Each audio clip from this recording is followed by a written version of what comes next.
Hi friends, welcome to Jain Negi mathematics. दोस्तों, हमने विशेष series चलाई है केवीएस पीजीटी मैथ्स को लेकर। दोस्तों, इसके सिलेबस के अकॉर्डिंग हम आपको वीडियोस प्रोवाइड करवा रहे हैं रेगुलर इंटरवल पर। दोस्तों, ये गाइडेंस वीडियो है जो कि आपको हेल्प करेगी आगामी सभी एग्जाम में, चाहे आप एलटी मैथ्स की प्रिपरेशन करें, चाहे आप लेक्चरर मैथमेटिक्स मेंस की, असिस्टेंट स्टैटिस्टिकल ऑफिसर, या फिर आप किसी भी एग्जाम की प्रिपरेशन करते हैं जिसमें मैथमेटिक्स प्राइम सब्जेक्ट के रूप में आता है, तो ये सीरीज़ दोस्तों आपको हेल्प करेगी। हालांकि इसका जो बेस है दोस्तों, हम केवीएस पीजीटी के सिलेबस को लेकर चल रहे हैं और उसी के आधार पर दोस्तों आपको ये वीडियोस प्रोवाइड करवा रहे हैं। इसके अलावा दोस्तों हमारे पेड बैचेस चलते हैं 6 to 7 एंड 7:15 to 8:15। 7 to 8 आपकी 6 to 7 आपकी कॉन्सेप्ट क्लासेस है, 7:15 to 8:15 आपका टॉपिक वाइज एमसीक्यू का बैच है। दोस्तों, आज हम पढ़ेंगे फंक्शंस के बारे में। अभी तक दोस्तों हमने आपको सेट्स, इसके अलावा relation, Cartesian products of sets, ये सब चीज़ें दोस्तों आपको प्रोवाइड करवा दी हैं। उससे पहले की वीडियो जरूर देख लेना, सभी कुछ समझ में आ जाएगा। आज हम दोस्तों पढ़ेंगे फंक्शंस के बारे में, तो चलिए शुरू करते हैं। दोस्तों, आज हम पढ़ेंगे फंक्शंस के बारे में। फंक्शंस से पहले दोस्तों मैंने आपको बताया था कि कार्टेशियन प्रोडक्ट्स ऑफ सेट्स क्या होता है। दोस्तों, दो सेट्स के एलिमेंट्स को एसोसिएट करने का एक तरीका है। दूसरा जो तरीका था दोस्तों वो था रिलेशन। रिलेशन दोस्तों क्या होता था कि जो कार्टेशियन प्रोडक्ट्स ऑफ सेट्स है उसका सबसेट्स होता था। अब दोस्तों हम बात करेंगे फंक्शंस की। फंक्शंस दोस्तों एक और तरीका है जिसकी मदद से हम दोस्तों क्या करते हैं, ए और बी के एलिमेंट्स को एसोसिएट करते हैं। इसके कुछ रूल होते हैं जिसको हम समझेंगे। तो f from a set A to B. Set A से लेकर बी को दोस्तों एसोसिएट करता है each element of set A to the unique element of set of B. कहने का मतलब ये है कि दोस्तों जब हम बात करते हैं फंक्शंस की, तो फंक्शन का मतलब क्या है, इसको दोस्तों हम एफ से इस तरह से शो करते हैं और ये दोस्तों क्या करता है, ए और बी के एलिमेंट को एसोसिएट करता है। लेकिन दोस्तों कैसे एसोसिएट करता है, ये ए के सारे एलिमेंट्स को बी के यूनिक एलिमेंट के संग एसोसिएट करता है। देखिए यहाँ पर इंपॉर्टेंट चीज है कि जो फंक्शन है वो स्पेशल काइंड का रिलेशन है। आपको ये समझना है कि जो ए है, ए के सभी एलिमेंट को दोस्तों क्या करना है, एसोसिएट करना है। तो पहली चीज आपको समझ में आती है कि जो एफ है वो क्या करता है, ए के सभी एलिमेंट्स को एसोसिएट करता है बी के यूनिक एलिमेंट से। यूनिक एलिमेंट का मतलब ये है कि यहाँ पर दोस्तों जो एलिमेंट्स रहेंगे वो यूनिकली एसोसिएट होंगे बी के एलिमेंट से। कहने का मतलब ये है कि अगर यहाँ पर कोई एक एलिमेंट 1 है तो वो दोस्तों यहाँ के दो एलिमेंट के संग एसोसिएट नहीं हो सकता है। हाँ, ये चल जाएगा कि 1 की इमेज और 2 की इमेज सेम हो। ओके, यानी कि हो सकता है कि different element have same images but same element can not have different images. ठीक है ना। यहाँ पर ध्यान देने वाली बात है कि जो ये ए, जैसा हम कह रहे हैं कि ए को हमने बी से जब एसोसिएट किया तो दोस्तों इसको हम क्या बोलते हैं, एफ इमेज ऑफ ए बोला जाता है। यानी कि हम इसको दोस्तों ऐसे भी दिखा सकते हैं कि एफ ए बराबर दोस्तों बी बोलते हैं। तो जो बी वाला जो पार्ट होता है दोस्तों उसको हम क्या बोलते हैं, इमेज बोलते हैं। यानी कि ए की इमेज क्या है, बी है। इसी तरह से जो ए है उसको हम बी की प्री इमेज बोलेंगे। ओके, तो आपने सिंपली ये समझना है कि जो हम फंक्शन में आपको बता रहा हूँ कि 1 की इमेज ए हो सकती है, 2 की इमेज भी ए हो सकती है, बट 1 की इमेज दो अलग अलग नहीं हो सकती। मैं नहीं कह सकता कि f1 बराबर a हो और f1 बराबर b हो जाए। सो समझ लेना कि वहां पर ये फंक्शन कभी भी ऐसा नहीं हो सकता है। हाँ, ये जरूर हो सकता है कि f1 बराबर भी a हो और f2 बराबर भी a हो जाए। This is possible in function. तो फंक्शन को दोस्तों आपने समझना है कि फंक्शन दोस्तों एक ऐसा रूल है जिसकी मदद से हम a के सभी एलिमेंट्स को बी के यूनिक एलिमेंट के संग एसोसिएट करते हैं। इसको दोस्तों हम इस तरह से शो करते हैं, f is a mapping from A to B. या फिर दोस्तों इसको इस तरह से भी शो किया जाता है, ए को जो कि ए का एलिमेंट है बी से हम एसोसिएट कर रहे हैं तो दोस्तों इसको हम क्या बोलते हैं, एफ इमेज ऑफ ए बोलते हैं। इसको जनरली हम दोस्तों बी बराबर एफ से शो करते हैं और ए को दोस्तों बी की प्री इमेज बोला जाता है। यहाँ पर दोस्तों मैंने कुछ एग्जांपल्स दिए हैं जिसकी मदद से आपको क्लियर कट हो जाएगा कि भैया किसको फंक्शन बोलते हैं। मान लेते हैं a बराबर है 1 2 3 4 और b बराबर है a b c d e। अब आपको देखिए कुछ चार दोस्तों यहाँ पर एग्जांपल दिए गए हैं जिनकी मदद से आपको पता लग जाएगा कि कौन फंक्शन है कौन नहीं है। देखिए सबसे पहला रूल है कि a के सभी एलिमेंट को हमें एसोसिएट करना है। तो आप यहाँ पर से देख सकते हैं 1 की तो इमेज यहाँ पर दिखाई देती है, 2 दोस्तों एसोसिएट है b से, बट 3 का कुछ पता नहीं है इसलिए ये फंक्शन नहीं है। मैंने क्या बोला कि a के सभी एलिमेंट को क्या करना है, एसोसिएट करना है। दूसरी बात देखेंगे इस वाले की, तो यहाँ पर देखिए क्या है कि 1 एसोसिएट है, 2 भी दोस्तों एसोसिएट है, 3 भी एसोसिएट है और 4 भी, सभी लोग एसोसिएट हैं। तो ठीक है। अब यहाँ पर देखिए कि जो सबसे इंपॉर्टेंट चीज़ है वो ये वाला फैक्ट है कि आप देख सकते हैं कि जो 4 है वो C से भी एसोसिएट हो रहा है और E से भी एसोसिएट हो रहा है, यानी कि 4 की यूनिक इमेज नहीं है। अगर मैं इसको इस तरह से दिखाऊं तो F4 बराबर C है और F4 बराबर E है, हेंस ये आपका फंक्शन नहीं है। दोस्तों ये ध्यान रखना है कि every element of A should be associated to the unique element of B, ये आपको समझना है। तो this is not again function, ये भी function नहीं है, ये भी function नहीं है। Now see this example, यहाँ पर आप देखिए 1 की इमेज है, 2 की इमेज है, 3 की इमेज है और 4 की सबकी इमेज है। तो यहाँ पर आप देख सकते हैं कि 1 A से जुड़ा हुआ है, 2 B से जुड़ा हुआ है, 3 B से जुड़ा हुआ है, 4 D से जुड़ा हुआ है। यहाँ के सभी एलिमेंट जुड़े हुए हैं और सबकी अपनी क्या है, यूनिक इमेज है। तो कोई दिक्कत वाली बात नहीं है, ये आपका क्या है, फंक्शन की डेफिनेशन को फुलफिल करता है, hence this is a function. ऐसा चल जाएगा, कन्वर्जेंस चल जाएगा, लेकिन दोस्तों इस तरह का डाइवर्जेंस नहीं चलेगा, समझना है। ऐसे ही दोस्तों यहाँ पर हम बात करें F4 की, तो देखिए 1 2 3 4 सभी की इमेजेस हैं और सभी की जो इमेज है दोस्तों अपने आप में क्या है, यूनिक है। आप देख सकते हैं यहाँ पर तो इवन यह है कि different element have different images, so कोई दिक्कत वाली बात नहीं है। देखिए हमें यहाँ से कोई मतलब नहीं है, हमें बी से कोई भी मतलब नहीं है, बी का एलिमेंट छूट जाता है, हमें इससे कोई फर्क नहीं पड़ता, हमें एक एलिमेंट से ज़्यादा फर्क पड़ता है। हेंस दोस्तों ये भी क्या होगा, आपका एक फंक्शन होगा। तो F3 और F4 दोनों के दोनों आपके क्या है, फंक्शन है, जबकि F1 और F2 फंक्शन नहीं है।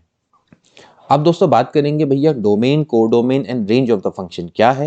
देखिए जब मैंने आपको बोला कि f is a mapping from A to B, तो दोस्तों ये वाला जो पार्ट है A, इसको दोस्तों हम बोलते हैं डोमेन और B को दोस्तों क्या बोला जाता है, कोडोमेन बोला जाता है। ठीक है, इसको ध्यान में रखेंगे, इसको क्या बोलेंगे, कोडोमेन बोलेंगे। और दोस्तों जो A के एलिमेंट्स को F में ऑपरेट करने पर, यानी कि जो F इमेज दोस्तों निकल के आती है, उसको दोस्तों हम बोलते हैं रेंज।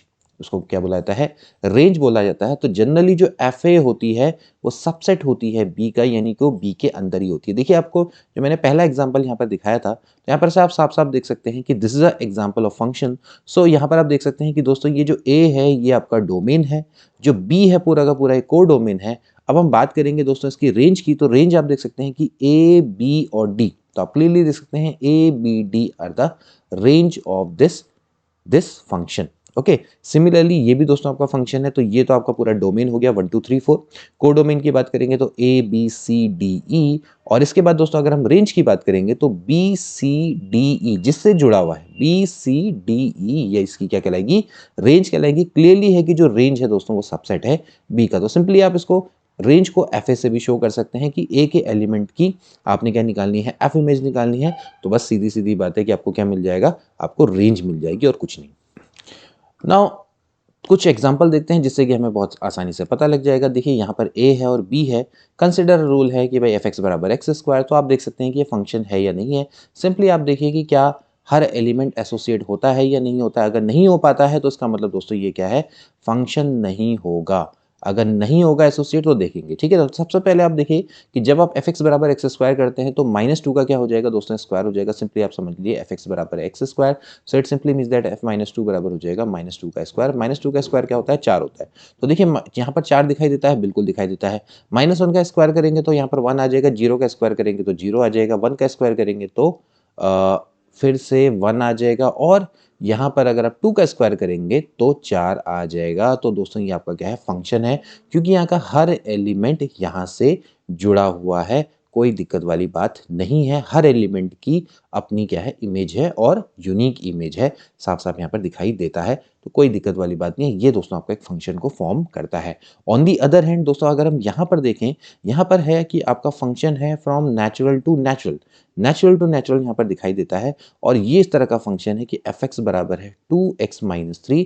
तो कहने का मतलब ये है कि आप क्या करेंगे, नेचुरल से नेचुरल को ही क्या करेंगे, जोड़ेंगे। तो यहाँ पर देखिए सबसे पहले बात है कि नेचुरल नंबर में सबसे पहले क्या आता है, 1 आता है। अगर मैं यहाँ पर x बराबर 1 रखूँ तो मुझे दोस्तों क्या मिलेगा, f1 बराबर मिल जाएगा 2-3, जो कि -1 है। तो इसका मतलब है कि जो 1 है दोस्तों वो किससे एसोसिएट होगा, क्या यहाँ पर -1 होगा, नहीं दोस्तों, यहाँ पर आपका कोई भी नेचुरल नंबर नहीं होता है -1। तो यानी कि दोस्तों आप 1 को किसी के संग एसोसिएट ही नहीं कर पा रहे, क्योंकि आपको पता है कि नेचुरल नंबर होते हैं 1 से लेकर इन्फिनिटी तक, ऐसे ही यहाँ पर भी नेचुरल नंबर होते हैं 1 से लेकर इन्फिनिटी तक। तो 1 को आप दोस्तों किसी के संग भी एसोसिएट नहीं कर पा रहे हैं। अगर दोस्तों ये इसकी जगह पे z होता तो मैं कह सकता था कि ये फंक्शन है, क्योंकि z में -1 भी आता है। तो इसलिए साफ साफ है कि भैया दोस्तों ये एग्जाम्पल आपका फंक्शन का नहीं है, ये दिस इज नॉट एग्जाम्पल। तो मैंने आपको पहले बता दिया कि यहाँ के हर एलिमेंट को दोस्तों आपने क्या करना है, एसोसिएट करना है। इसके बाद दोस्तों एक एग्जांपल देखेंगे। क्वेश्चन है a बराबर आपको इतना दिया हुआ है। अब f is a mapping from a to z, z का मतलब है इंटीजर आपको दिया हुआ है, और फंक्शन आपको इस तरह से दिखा है भाई x square minus 2x minus 3। तो दोस्तों आपने क्या करना है, सबसे पहले रेंज ऑफ f निकालना है। बहुत आसान है। रेंज ऑफ f निकालने के लिए दोस्तों आप क्या क्या करेंगे, सबसे पहले आप इसकी वैल्यू रखेंगे। देखिए क्या हो जाएगा, -2 का स्क्वायर -2 इंटू -2 -3, यानी कि हो जाएगा 4 + 4 -3, 4 4 8, 8 में से 3 जाता है तो दोस्तों कितना बचता है, 5 बचता है। इसी तरह से दोस्तों आप f-1 निकाल लेंगे। ये हो जाएगा -1 का स्क्वायर -2 इंटू -1 -3, यानी कि 1 + 2 -3, यानी कि दोस्तों ये हो जाएगा 0। इसी तरह से आप f0 निकाल लेंगे तो दोस्तों -3 के बराबर आ जाएगा, यहाँ पर 0 रख देंगे। f1 निकालेंगे तो हो जाएगा 1 - 2 -3, यानी कि ये हो जाएगा -4। एंड f2 निकालेंगे तो दोस्तों हो जाएगा 2 का स्क्वायर -4 -3, यानी कि 4 -4 -3, that is -3। So clearly you can see that the range of this function, ठीक है, ये और ये कैंसिल आउट हो गए। ठीक है, तो यहाँ पर आप देख सकते हैं दोस्तों कि जो आपकी जो इसकी रेंज दिखाई देगी, तो रेंज आपको क्या क्या दिखाई दे रही है दोस्तों, यहाँ पर आप देख सकते हैं ये हो जाएगी -3 -4 0 and 5। So clearly you can see that this is the range of this function. So clearly दोस्तों आप यहाँ पर देख सकते हैं कि these all are the elements of z। देखिए ये सारे के सारे इंटीजर्स है, hence this is a function. तो क्लियर है कि दोस्तों जो इसकी रेंज है वो ये कहलाएगी। ठीक है ना। अब दोस्तों बात आती है प्री इमेजेस की। प्री इमेज का मतलब मैंने आपको पहले ही बताया कि जैसे अगर fa बराबर b है तो ये दोस्तों आपकी क्या कहलाती है, प्री इमेज कहलाती है। कहने का मतलब है कि fx बराबर आपका दोस्तों 6 रहेगा, तो 6 की प्री इमेज क्या रहेगी, यानी कि आपको x की वैल्यू को दोस्तों आपने निकालना है। तो प्री इमेज ऑफ 6 -3 एंड 5 निकालनी है। सिंपली सबसे पहले आप fx बराबर दोस्तों यहाँ पर लिखेंगे x square minus 2x minus 3, यानी कि आप दोस्तों क्या करना चाहते हैं, 6 की इमेज को निकालना चाहते हैं। तो यानी कि इस फंक्शन में ऐसी क्या वैल्यू रखूँ कि भैया 6 आ जाए, यानी कि x square minus 2x minus दोस्तों यहाँ पर हो जाएगा 9। तो यहाँ पर से दोस्तों अगर आप इसको सॉल्व करेंगे तो यहाँ पर आप श्रद्धाचार्य फॉर्मूला लगाइए। ये हो जाएगा -b यानी कि +2 + माइनस √b स्क्वायर -4ac, यानी कि b स्क्वायर -4 9 चक्को होता है 36 डिवाइडेड बाई 2। तो दोस्तों आप यहाँ पर से देख सकते हैं 2 + माइनस ये हो जाएगा √40/2। ओके, तो आप देखेंगे तो यह जाएगा भाई 1 + माइनस यहाँ पर से आप देखिए 10 चक्को 40 होता है, तो यानी कि √10 आ जाएगा। ठीक है ना। तो दोस्तों आप यहाँ पर से साफ साफ देख सकते हैं कि ये x आ रहा है 1 + माइनस √10 दोस्तों, जो कि आपका a का एलिमेंट नहीं दिखाई देता है। a में तो दोस्तों इस तरह का कोई एलिमेंट ही नहीं है। भाई सीधी बात है कि भैया आप जब 6 निकालना चाहते हैं तो आपको ए के एलिमेंट को ही कंसिडर करना चाहिए कि ए का ऐसा कौन सा एलिमेंट यहाँ पर रखें कि 6 आ जाए। तो भैया साफ साफ है कि ये तो ए का एलिमेंट है ही नहीं। तो इसका मतलब ये है कि 6 की कोई भी प्री इमेज नहीं होगी, ऐसी कोई भी वैल्यू नहीं है x की जिसको रख के आप 6 से यहाँ पर प्राप्त कर ले। यानी कि इसमें अगर आप x की कोई एक ऐसी वैल्यू रखें इसमें से, तो 6 आपको कभी भी नहीं मिल सकता। Hence pre image of 6 is null, यानी कि यहाँ पर क्या हो जाएगी, नल हो जाएगी। ओके, सिमिलरली दोस्तों आप यहाँ पर से देख सकते हैं, जैसे कि हमने यहाँ पर अभी रेंज आपको निकाल के बताई थी, उससे भी दोस्तों आपको काफी कुछ आइडिया आ जाएगा। ठीक है ना। अब दोस्तों मैंने यहाँ पर क्या किया है कि जितनी भी जो रेंज है मैंने दोबारा से उसको लिख दी है। आप यहाँ पर देख सकते हैं f-2 रखने पे 5 आया था, f-1 रखने पे 0, f0 रखने पे -3, f1 रखने पे -4 और f2 रखने पे दोस्तों आपका फिर से -3 आया था। तो अब आपको दोस्तों क्या करना है, -3 की प्री इमेज निकालनी है। यू कैन सी दैट कि -3 की दोस्तों जो प्री इमेज है दोस्तों कौन कौन है, 0 और 2।